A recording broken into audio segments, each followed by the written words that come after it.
Yeah, it's recording. Is it? Oh, okay. Hey, wait. It's not Yes, right?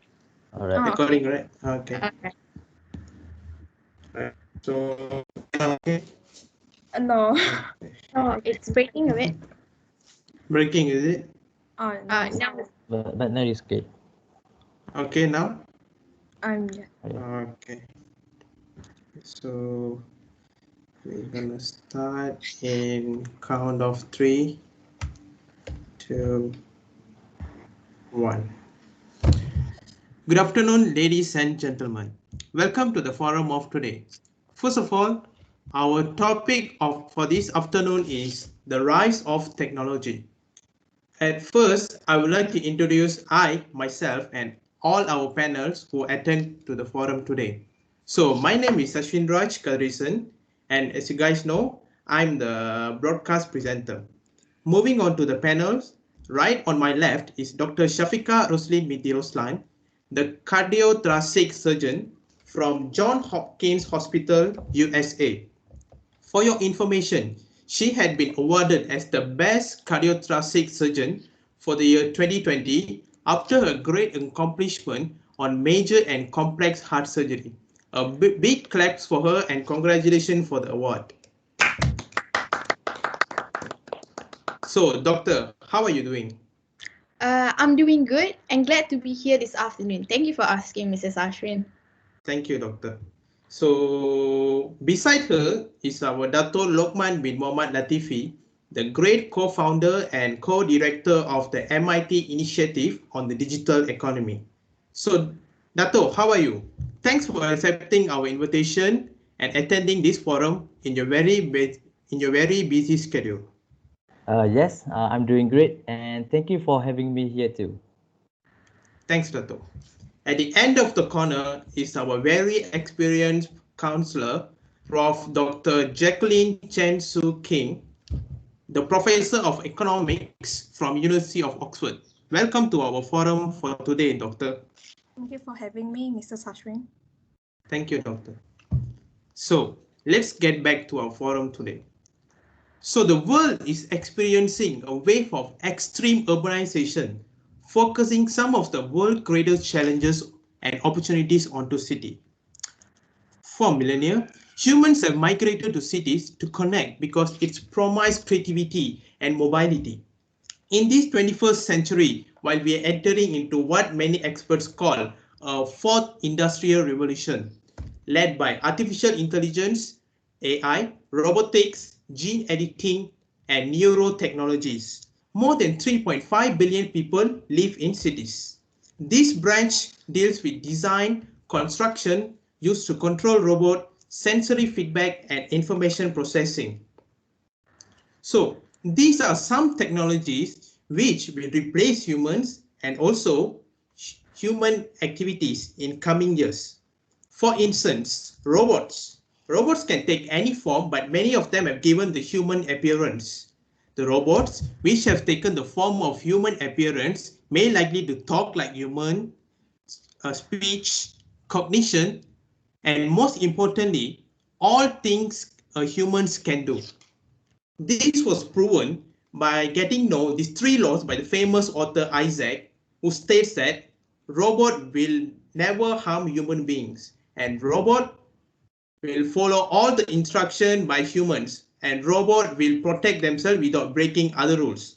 So these three laws emphasizing us technology had been created by human that able to take over humans at some time. At the same time, technology such as robot need a supply of power. Besides that, a lot of people can lose job in factories, cause the rate of technology unemployment to increase. Technology such as robots needs maintenance to keep them running. It costs a lot of money to make or buy robots. The advanced software and the equipment that you need to use cost much money. Since robots are not intelligent or sentiment, as the storage access retrieval is not effective as the human brain, it can't take best decision in a critical situation. And this will jeopardize the health of humans and it will reduce the trust of patients towards robot. Therefore, to know about people opinion, Brookings an open survey and finds 52% believe robots will perform most human activities in 30 years. Since the response from public are mostly equally good and bad, thus it isn't satisfying people out there, even myself too. Here we are to discuss about the survey, which is our main issue in our forum today. Will technology replace humans for many jobs? Yes. So before start this forum, I would like to get to know stand of our panel right here on the forum. So Dato' Lokman, what is your stand on this issue of this forum?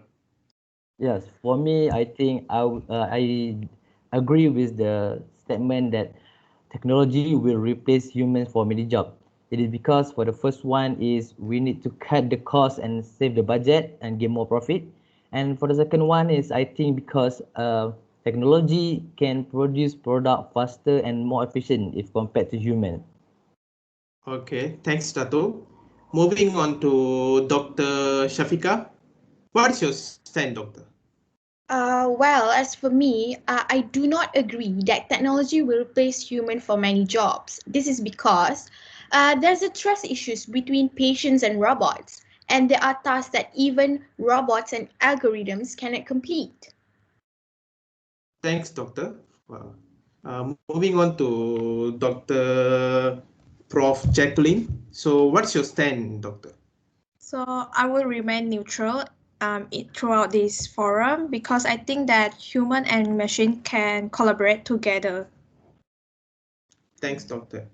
So let's get started. So let's start with Dr. Shafika. So Doctor, I would like to ask you one question. Doctor, so how robots had been performing in medical sector? Is it reliable? Thank you for the question, Mrs. Ashwin. In my opinion, I think that robots and technologies has been performing in the medical sector by helping the physicians in doing their jobs. There are many technologies that has been used or introduced in the medical sector, and the most commonly one is the surgical robot, which is called the Da Vinci surgical system, which has been used or introduced for over 15 years ago. Yes, Doctor, I knew the system well too. The Da Vinci surgical system gives the surgeon an advanced set of instruments to use in performing robotic assisted minimally invasive surgery, right? Yes, true, Mrs. Ashwin. But not only that, the Da Vinci system also translates the surgeon's hand movement at the console in a real time. For example, like bending or rotating the instruments while performing the procedures. Back to the question just now, for the reliability, I would say that it is reliable to physicians. However, it is not so reliable to patients. Sorry, doctor. How you're saying so? Well, this is because there's a trust issues between patients and robots. As we know that humans have emotion, and when it comes to certain illness or certain sickness, people emotions vary depending on their feelings. And we know that we cannot replace empathy by using a robot, even though the robot itself is a well-programmed robot. It will still be very difficult for the robot to mimic empathy. Yes, that is absolutely correct, Doctor. I agree with your statement. Thank you, Professor. Hence, even though that robot has been performing well in the medical sector, it still cannot replace the job of a physician. According to an experiment conducted by a person named Andrea Bonazzi from New York University, it stated that there's a strong reluctance across procedures that are conducted by a robot. Patients were likely to utilize the service and wanted to pay less for it. They prefer of having a human provider to perform the service or to perform the surgery, even if that meant there will be a greater risk in an inaccurate diagnosis. Sorry to interrupt, Doctor. So, from the experiment that you really mentioned just now, it showed that even though the technology had been enhancing every single day, but it cannot replace the work of physicians, right? Yes, correct. Yeah, but when you say something, the inaccurate diagnosis or surgical complication actually can bring out a lot of bad impacts to all the humans. Okay. Yes, Mr. Tashwin. Maybe Dr. Shafika point is good, but I think I am quite unsatisfied with that. This is because humans and mistake cannot be separated, and we all should know that mistake not only destructive but it also wasteful. The healthcare sector in the United States of America, they have recorded around 210 billions have been spent a year for the needless testing and also the errors when treating. Wow, that is actually a large figure, Dato. Yes, it is. And so errors actually happens when the care providers expect to give the attention for each patient, which is make it impossible to manage the treatment schedule efficiently. But with the using of the artificial intelligence technology, it could spot duplicate procedure of the scheduling process and reduce the error as well. And we all should know that the main point to get a better healthcare system is gain more profit and invest more. So by replacing humans with the artificial intelligence, we could cut the costs and also save the budget. Uh, for example, in the United States of America, the government have giving the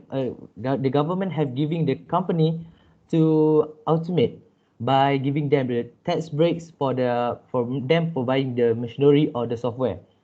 For example, if the company spend around $100 for the machinery or the software, they just need to pay around $3 for the taxes.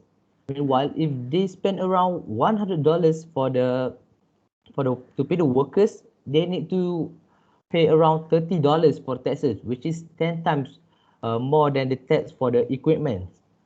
Other than that, according to IBM, Pardon me, Dato. I'm not so familiar with this term IBM. If you don't mind, can you explain what is actually IBM is, Dato? yeah, sure, Mr. Sashwin. Okay, so IBM, which is known as International Business Machines Corporation, is an American multinational technology and consulting company, which is the headquarter is at the New York, and they have around 350,000 workers and also serving in more than 170 countries.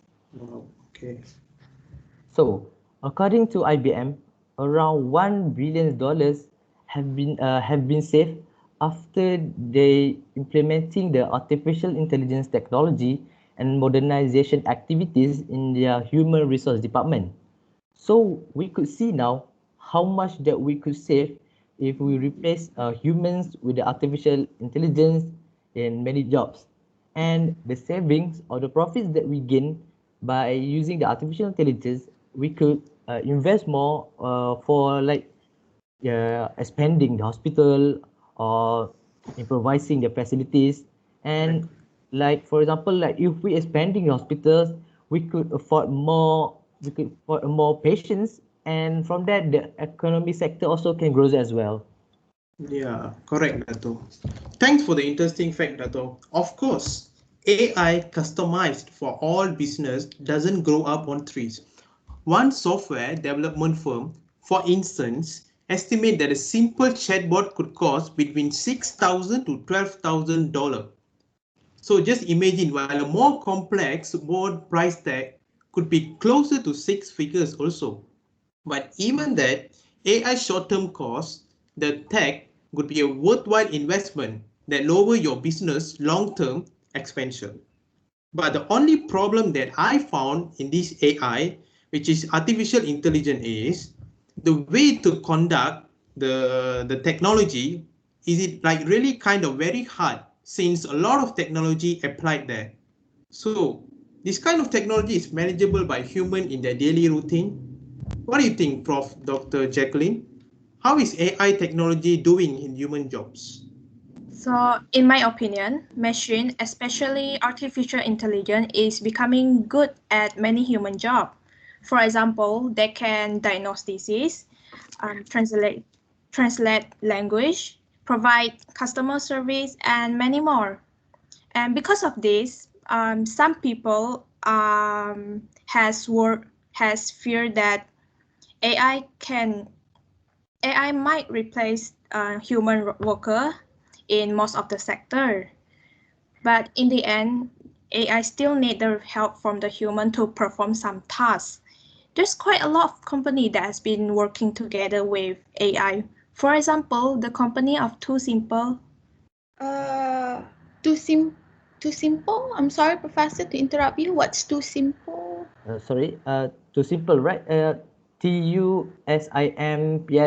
Too Simple, right, Professor? Yes, sir. I had worked with that company before, and actually, the company is the aim to building the functional autonomous truck to deliver the freights to the facilities across the country. Oh, I see. Yes, Dato, you're right. It's mainly to enable efficient, low-cost, long-haul autonomous freight operation, and it is currently in the testing phase. Even though it's an autonomous truck equipped with map route connecting with hundreds of terminals, they still require a human safety operator on board since driving on the road require common sense, good vision, and social interaction between the driver.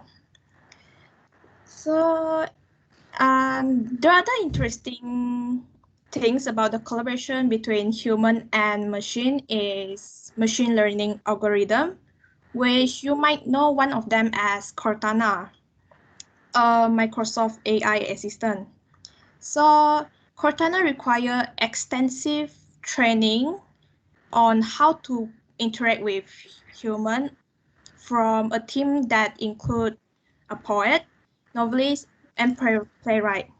That's why when we are interacting with the AI assistant, we can see that the AI assistant has some personality.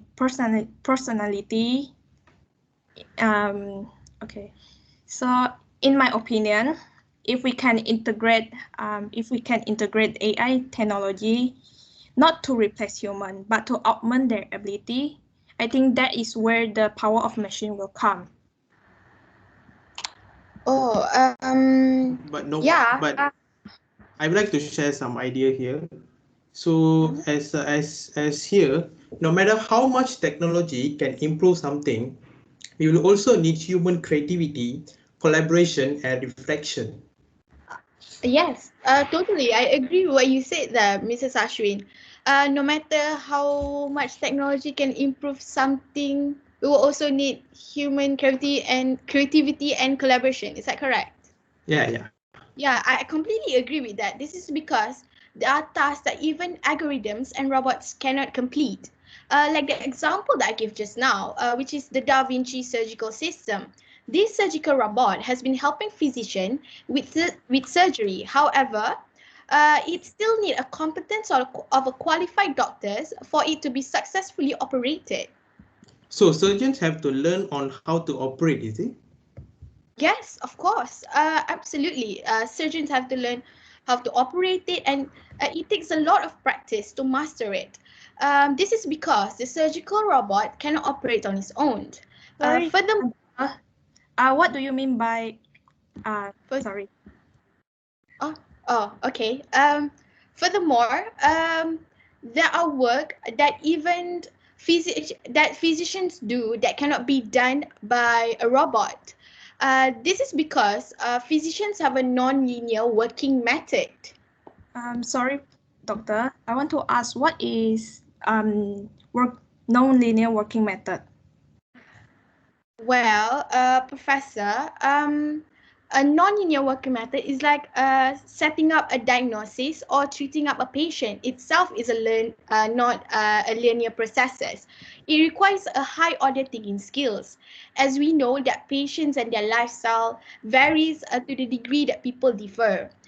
Diseases also have the same feature, therefore no case is the same and every one of them require a human physicians. There will be doctors behind every technology to evaluate a different situation to the best of their medical knowledge. Um, this is because the technology will not decide a certain critical issues. For example, like making life decisions or death decisions. It's not the thinking that the technology that the patients need, that the physicians need the help from the technology. It's the other things like dealing with medical records. Yes, doctor. But in some cases, AI provider can be a useful tool for the doctor to monitor the health of a patient, and it also can reduce a doctor burden. As for the trust issue of the patient toward AI, the doctor can confirm the recommendation of the AI provider, and this should make people feel more comfortable to AI-based care. Wow, it was a great explanation, Dr. Jacqueline and Dr. Shafiqah. We have heard enough on the collaboration stated between technology and humans in our daily routine and daily life. But besides that, economy is also playing a really important part in life, right? So it is compulsory that the rise of technology will benefit the economy of an individual person or a group or a country. So Dato, I'm pretty sure you are well conscious on this aspect. How artificial intelligence benefit the economy sector, especially based on current situation, Dato? Can you share your thoughts on this, please? Okay, thank you, Mr. Sashin, for that question. And Welcome. yes, I am pretty conscious on the aspect. And artificial intelligence technology does benefit the academic sector because the technology is able to produce product more faster and more efficient if compared to human. The first thing that we should know that machines don't fall ill, they will not be infected, and they will not be isolated. So this advance make the artificial intelligence is an easy choice for the company to scrambling to cope during this pandemic. As we can see right now, the numbers of COVID-19 cases are increasing day by day. Yes, doctor. Even yesterday, there's a total of 155,000 cases just in the USA. It's getting very serious. Yes, Dr. Shafiqah. And from that, uh, there are many workers that are exposed to be infected by the COVID-19. So if they get isolated because they are being infected, the production of the product can go efficiently. But with the using of artificial intelligence, the production can still continue and the economic sector can still run as usual. Besides that, we could see that the IBM also have implementing the artificial intelligence in their human resource department. Like I have stated before, they have around 350,000 employees, and they also have more than 10,000 works applicants a day, and it's hard for a person or the human or normal person to look for works Sorry. applicant a day. But with the using of the artificial intelligence, it could find the best match according to the criteria that are given by the IBM. And also in the tourism sector, we can see now during this pandemic, the robot were introduced to greet the visitors and give them the disinfected keys. And from that, we could decrease the risk of COVID-19 COVID-19 infect our workers, of our tourists.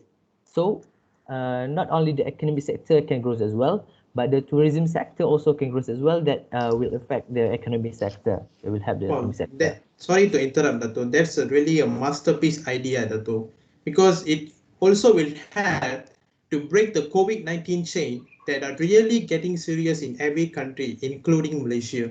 and also it's able to reduce COVID-19 cases per day. Yes, absolutely.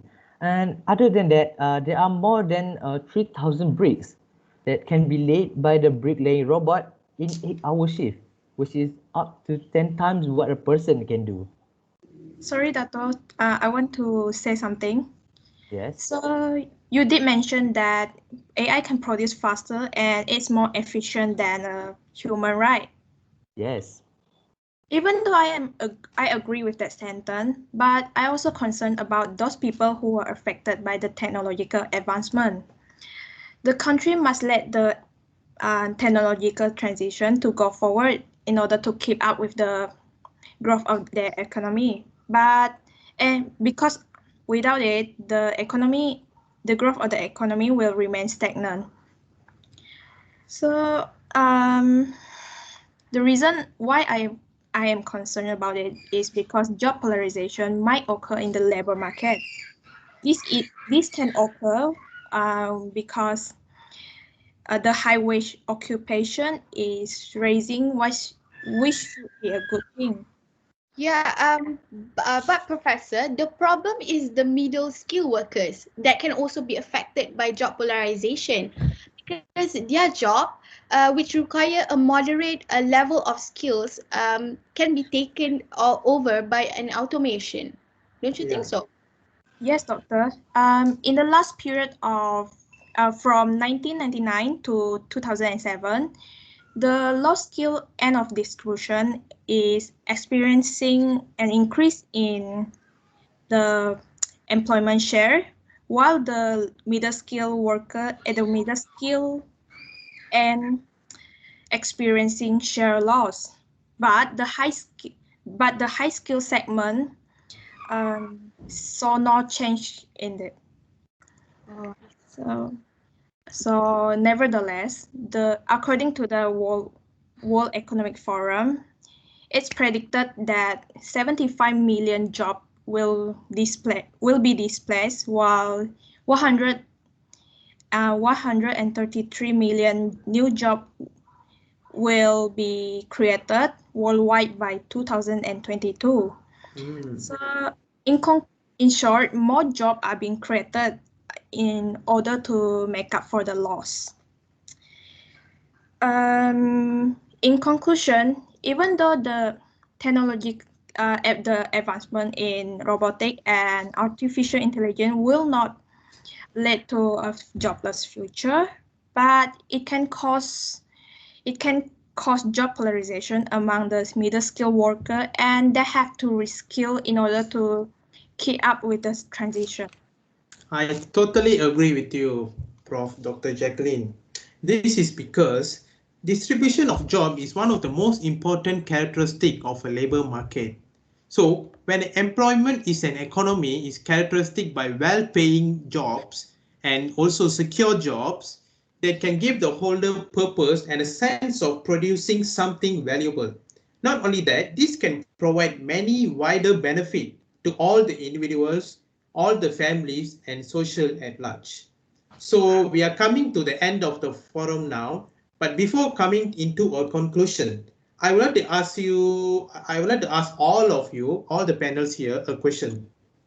So, is there any advanced technology that you all using in your career, your current career, or in your daily routine? So maybe we can start with who, Dr. Jacqueline. Oh, me? Oh, Yes. okay. So, well, in order to continue our lesson in amid this pandemic, our university actually has done online distance learning using the conferencing apps such as MS Teams, Google Meet, and Zoom. Well, some students can cope well during this online class, while some of them cannot focus in class and experiencing some internet problem. Okay, thanks.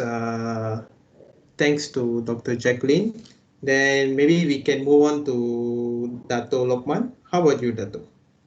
Yes, technology is very important, especially in my job, because when I handle with the technology, I will use like the machines. For example, for the engineers, we will use the machines like for drilling. We are not using the traditional one, but we're using the electrical or the mechanic, the big one driller. And also to make the gear is not it's not easy to use the hand, but we're using the machine as well. Thanks, Dato. Thanks. And finally, our Dr. Shafika Roslin. How about you, Doctor? What do you think? Well, like I said just now, there are many technologies that have been used or introduced in the medical sector. For example, like the surgical robots, the MRI system, and even Wi-Fi that have been used in hospitals. However, physicians does not rely on the technology 100%. This is because an AI technology is only as good as how human program it to be. So if we are not careful, it could not make a healthcare better, but instead it could make it worse. Oh, okay. Thanks, Dr. Shafika. So now we are coming to a conclusion. So to conclude, the evolution of technology is being greatly beneficial to humans by helping to treat more sick people and consequently save many lives by increasing the accuracy and also reducing the human's error eventually. Besides that, technology can also able to cut a lot of costs, like Dato mentioned, billions cost, way more than human does, and perform more tasks in less time, which will improve the efficiency of the entire process. Even though advanced technology provides a lot of job opportunities, but at the same time, many jobs were replaced by robots and machines, and these ended up in technology and employment. Not only that, when it's come to medical sector, as our Dr. Shafika mentioned, medical robots could not take precise decision on critical issue like making life or death decision, which requires expertise human being, an expertise doctor like Dr. Shafika to decide that at last. Thus, I would like to introduce one interesting quote by Albert Hubbard saying that one machine can do the work of 50 ordinary men, but no machine can do the work of one extraordinary man. So in my point of view, I agree to the following quote because knowledge on a particular person will be deciding whether a person will be replaced by advanced technology or not. So I would like to thank all of our panel, Dr. Shafika, Dato Lokman, and Dr. Prof. Jacqueline for attending here to this forum and also for sharing a lot of amazing facts. I'm pretty sure people out there who are unsatisfied will be satisfied with all the facts that we discussed in the forum today. Therefore, will technology replace human for many jobs? Let's wait and see. Thank you. Thank you. Okay, thank you. Thank you, everybody. Interesting discussion. Okay. Thank you, madam.